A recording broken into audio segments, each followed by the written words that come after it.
What's going on, everybody? This is Travis from Candid at the Movies, and today I will be reviewing the upcoming Guy Ritchie comedy spy film known as The Ministry of Ungentlemanly Warfare.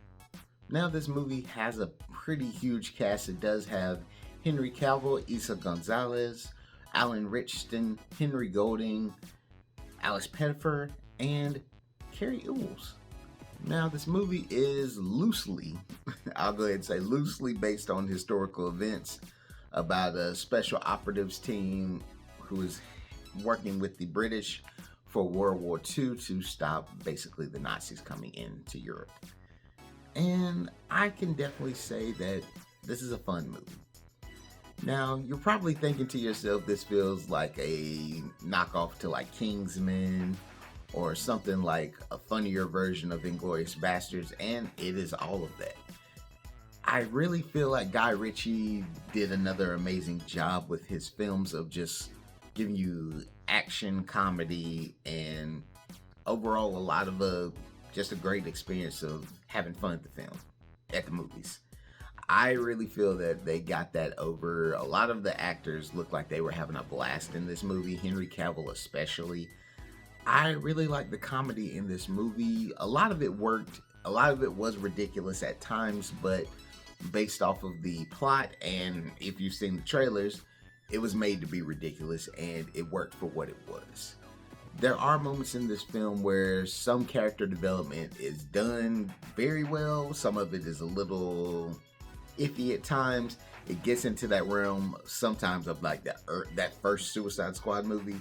You have moments in that movie that it's like that, but then it reels itself back in and continues to give you a fun movie to watch. I do feel like that this film is not gonna have like a good reach, only because the name. The name is something like not the easiest thing to remember. I literally had to read it off to myself to be like, okay, that's the full name of it. It's not as like his other movies like Snatch. That's a movie you can name off the top of your head and not even think twice about. And a lot of his other films are like really easy to remember just by name. With this one, it's like I said, it's going to be a hard one to remember. Lock, Stock, and Two Smoking Barrels. You can remember that. Swept Away, Rock and Roller. You can remember those. This one's going to be something you're going to be like, oh, that Henry Cavill Nazi movie. That's the best way to remember it.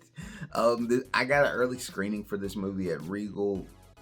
I feel like it's something a lot of people, if you're into that niche of film, you're gonna have fun and enjoy it. But if it's like general public audiences, unless you've seen the trailer get played a lot, you're probably not gonna even know what this movie is about, let alone hear about it.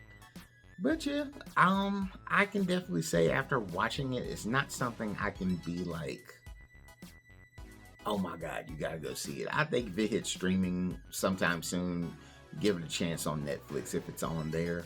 But I'm not gonna tell you to go rush out to watch this movie because overall grade wise, I'm just gonna give it a C+. I feel like it was just fine. It was a good, entertaining film, but if it is a Guy Ritchie movie, this is probably like in the middle of a lot of his stuff. Like, there's a lot better choices up there. But hey, comment below, let me know if you've seen this movie. I'd love to know what you're going to think about it once it officially comes out. I'd love to hear what everyone feels about this movie. But hey, this is Travis from Candid at the Movies. Leave us a like, leave us a comment. Catch y'all later. Peace.